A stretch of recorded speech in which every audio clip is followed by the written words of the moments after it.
Eh bien salut tout le monde, c'est Dimitri, j'espère que vous allez tous très bien. Aujourd'hui les amis, on se retrouve dans une toute nouvelle vidéo où je vais vous présenter les meilleures extensions que j'ai installées sur mon éditeur de code préféré du moment, à savoir Visual Studio Code. Rappelez-vous, il y a quelques temps, je vous avais proposé une petite série de 2 vidéos où je vous montrais les logiciels et applications que j'avais installés sur mon ordinateur. D'après vos nombreux retours, et d'ailleurs je vous en remercie, vous avez apprécié ce genre de vidéo. Ainsi je me suis dit que ça serait intéressant de faire la même chose, mais cette fois-ci avec un logiciel visé, qui est donc Visual Studio Code. Dans cette vidéo, je vais donc vous présenter les meilleures extensions que j'ai installées sur ce dernier. Comme vous le verrez, il y a un bon paquet d'extensions que je compte vous présenter. C'est pour cela que j'ai séparé cette vidéo en 2 épisodes. Pour le prochain épisode, rassurez-vous, il arrive très prochainement. Sur ce, on a du pain sur la planche, donc c'est parti pour la première fournée d'extensions. Avant de commencer cette vidéo, une petite piqûre de rappel très rapide s'impose. Visual Studio Code est donc un éditeur de code totalement gratuit, disponible à la fois sur macOS, Linux et Windows. Tout comme son confrère Atom, celui-ci propose également de nombreuses extensions qui peuvent être installées et compléter l'expérience.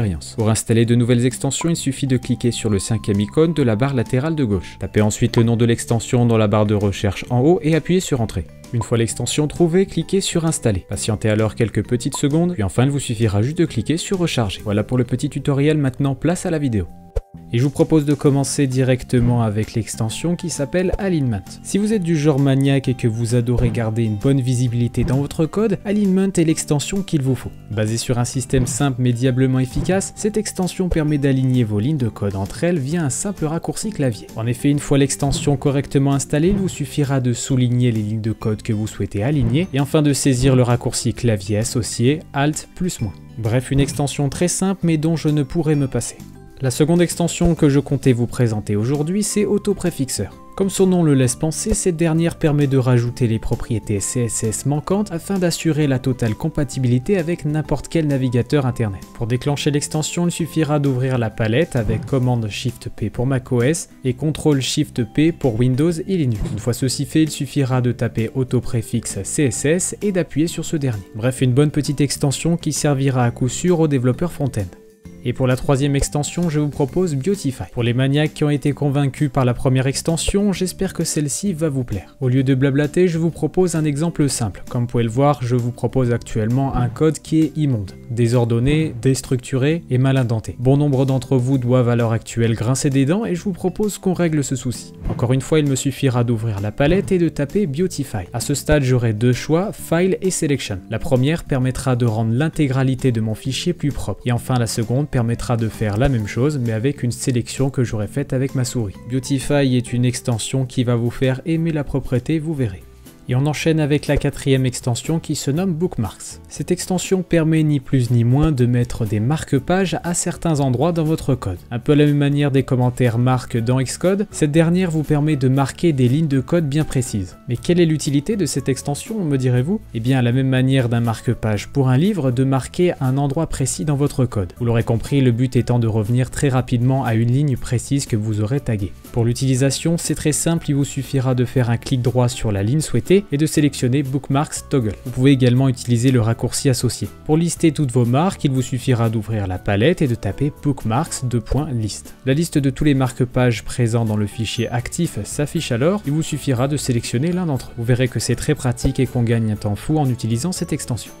Color Highlight est donc la 5e extension que je comptais vous présenter aujourd'hui. Encore une fois, voici une petite extension très simple mais qui va énormément vous aider. Pas besoin de longs discours pour vous la présenter, cette dernière permet de reconnaître la couleur via son code couleur précis, en hexadécimal, en RGB, en RGBA par exemple, et vous souligne donc le texte avec cette couleur. C'est très pratique car ça permet très facilement de savoir si c'est la bonne couleur que l'on souhaite afficher ou non. Petit bonus, en plaçant votre curseur sur le texte, il est même possible de voir un color picker s'afficher pour pouvoir sélectionner tout simplement la couleur que l'on souhaite mettre à la place de celle-ci. Bref, comme on le dit si bien, c'est une extension petite mais costaud.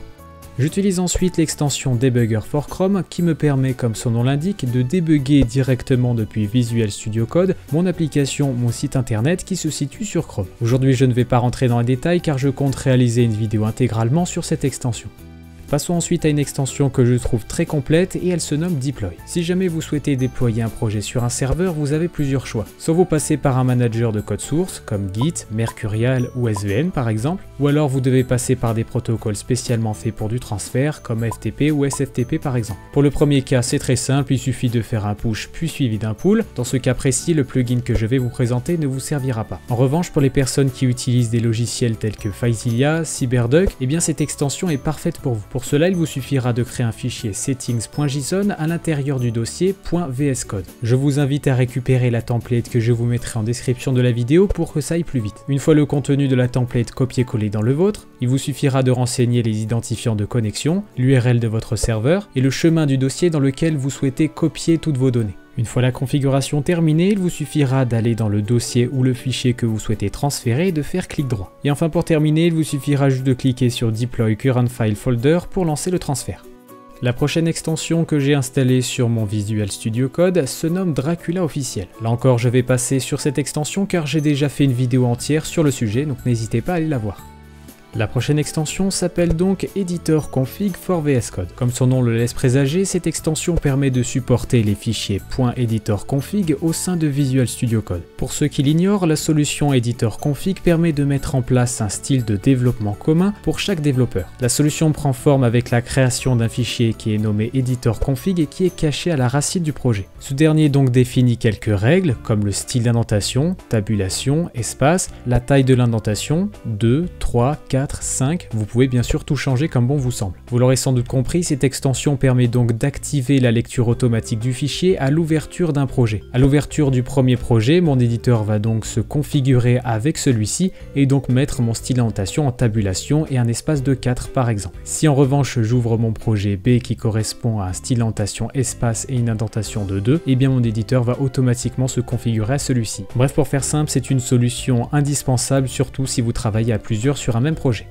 Voici maintenant les 3 dernières extensions que je comptais vous présenter et elles sont toutes liées à Git. Ainsi la toute première se nomme tout simplement Git. Cette petite extension va vous permettre de configurer très rapidement votre repo Git. En effet, il vous suffira de vous rendre dans votre projet puis enfin d'ouvrir la palette et de taper Git. Une liste déroulante va alors s'afficher vous proposant de sélectionner la nature de votre projet. Une fois cette dernière sélectionnée, un fichier caché gitignore sera créé à la racine de votre projet. Bien entendu, ce fichier sera automatiquement saisi en fonction du type de votre projet. Encore une fois, une petite extension mais qui permet de gagner un temps colossal en évitant d'aller chercher un gitignore tout fait sur internet.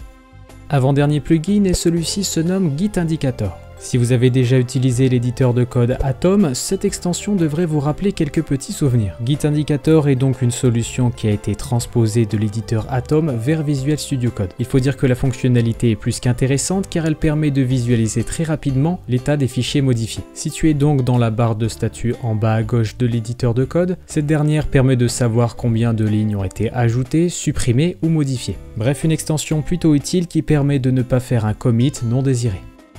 Et enfin, dernière extension que je comptais vous présenter dans cette première partie, c'est GitLens. GitLens est une extension extrêmement complète qui va pousser l'intégration de Git au sein de Visual Studio Code dans ses derniers retranchements. En effet, directement intégré dans votre code, en soulignant une ligne en particulier, il vous sera capable de remonter à la personne qui l'a créé ou modifié, tout en connaissant le commit lié et sa date. Il vous sera donc possible de récupérer l'historique de votre fichier, mais également de chaque ligne en particulier. GitLens est une extension bluffante qui arrive avec brio à tirer pleinement parti des capacités de Git et tout cela avec une intégration quasi transparente dans notre éditeur de code. Et bien voilà, c'est désormais la fin de cette première partie. Il me reste encore beaucoup d'extensions à vous présenter, je n'ai même pas fait la moitié pour vous dire. En tout cas, l'épisode 2 arrive très prochainement, restez connectés sur la chaîne. Et bien voilà, c'est désormais la fin de cette vidéo, j'espère sincèrement qu'elle vous aura plu. N'hésitez surtout pas à partager dans l'espace commentaire vos avis sur les extensions, s'il y en a certaines que vous utilisez, d'autres que vous avez découvertes. Et puis enfin, n'hésitez surtout pas à nous faire part des extensions que je n'ai pas présentées aujourd'hui mais que vous utilisez. Et bien voilà, c'était Dimitri, on se retrouve très prochainement pour une nouvelle vidéo. Allez, ciao tout le monde!